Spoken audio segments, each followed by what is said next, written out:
Have you ever stopped to think that saying no could be the greatest act of self-love you've ever done? How many times have you said yes, just to please someone, while inside you felt like you were betraying yourself? It hurts, right? That feeling of carrying the world on your shoulders. But forgetting to carry yourself. We're afraid. Afraid of disappointing, of seeming selfish. But do you know what's really selfish? It's not taking care of your peace to meet other people's expectations. Saying no isn't about rejecting someone. It's about accepting yourself. It's hard, I know. The no weighs on your throat. But it frees your heart.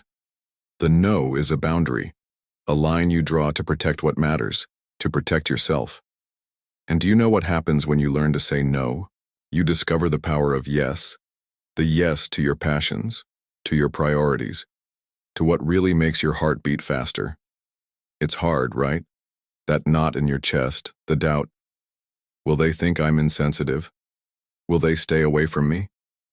But let me tell you something. Those who truly love you won't leave just because you set limits. On the contrary, they will respect you.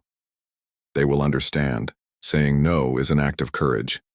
It's the moment when you choose your peace even when the whole world wants to push you into chaos.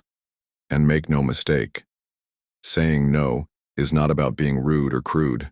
It's about being truthful. Have you ever stopped to think about how many times you accepted things you didn't even want, just for fear of displeasing someone?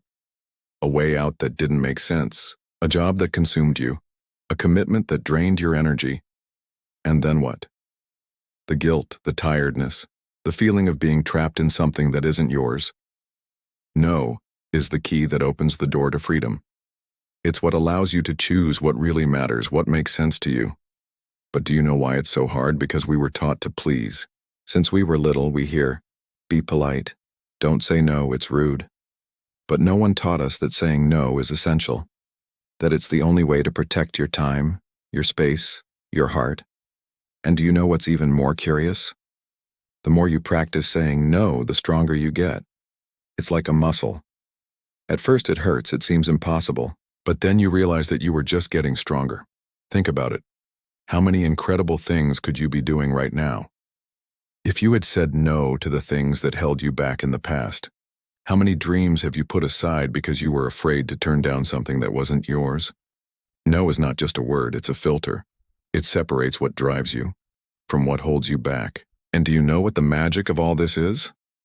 When you learn to say no, the right things start to come to you. People who respect you, projects that make you vibrate, choices that make sense. So, don't be afraid to displease. What you lose by pleasing the whole world, you gain by pleasing yourself. And remember, saying no today could be the biggest yes you give to your life. So the next time you feel that tightness in your chest, that doubt, take a deep breath, think about what you deserve, and choose no with pride. Because at the end of the day, who do you want to be? The person who lives to please, or the person who lives to be happy? The decision is yours. So are you ready to discover the power of no?